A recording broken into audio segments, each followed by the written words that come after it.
Hey guys, thanks for tuning in for Classics on Point. I'm Scott Brown. I'm Victoria Davis. And today we're going to talk about the amazing 1984 classic action horror, The Terminator. This was probably one of my favorite action horror films that I've seen, especially from the 80s. Because a lot of times in the 80s it's just so cheesy and the storyline is more of a romantic storyline anyway. But this one you don't actually get to that till much later. Yeah. I actually kept waiting for it to happen because I kept expecting it to happen sooner. But you're literally just terrified for most of the film. Yeah. And then when it does get to that, you totally buy it. But yeah. Everything about it, all the scares, like the actual Terminator itself, terrifying. It is so scary. I mean, and the last scene is like something straight out of a horror film. Like today, even today, that would freak me out. It was so messed up and gross. I couldn't. Yeah. Oh, it was disgusting. And a lot of the film you don't really understand until the two of the main characters, Sarah Connor and Kyle Reese, actually talk in while they're hiding out in this car from the Terminator. You don't really get any background on what any of Reese's dreams or kind of background memories mean, or whether or not he's insane. Yeah, and so I really liked how they really experimented with that backgrounding and foreshadowing and giving you images that they put together later on, and they keep doing that throughout the film. That tanker chase at the end with the Terminator and freaking tanker, amazing. I couldn't. That was unreal. I just love where he gets in the car and he's just like, get out. And this was really, I think, groundbreaking for the 80s, for sure, with all the special. They ushered in a new era of special effects with this film. With that, and I'm pretty sure it had a pretty low budget too. So the fact that they were able to pull that off with such a low budget as well, absolutely insane. It's as close to a perfect horror film, action horror film as you can get. Even the background, I think, of Reese's story is so terrifying, so sad and so creepy. When they show kind of this background of him when he's sitting down with Sarah and he's telling her the story of his life, and you get all these images of him battling the cyborgs, and I loved how they kind of brought a little bit. I mean, all of these movies back then, I think, kind of brought in a Holocaust theme to them almost. Well, this was also more Cold War, with nuclear and all that stuff. That's a common thread in Japanese films of the time as well, and this was very much synonym for nuclear war, Just the vibe of the future that was presented in this influenced stuff like X-Men: Days of Future Past, as well.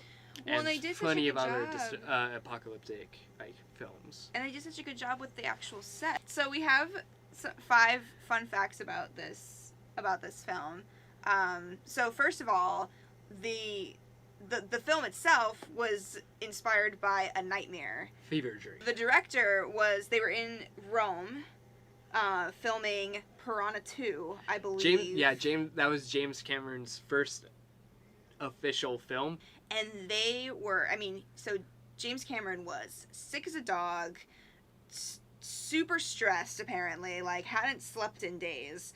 Sounds about right. Finally, when he gets to sleep, he has this horrifying dream of a chrome torso crawling out of an explosion, which is just so terrifying. Fun fact, it is in the film. It's in the film. So the one of the final scenes in the film is literally a carbon copy of James Cameron's dream. He told his producer about his dream, and they came up with this super elaborate background story of a cyborg assassin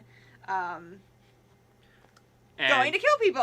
And the rest is history. Second fun fact is that the studio originally wanted, and this is so weird to me, I'm so glad that they did it the way that they did it. I know they originally wanted O.J. Simpson to play the Terminator and to have Arnold Schwarzenegger play Kyle Reese. None of that makes any sense to me. Nope. So the third fun fact is that the plot for the sequel was originally the plot for the first one. So they were originally going to do the second story, Terminator 2, one.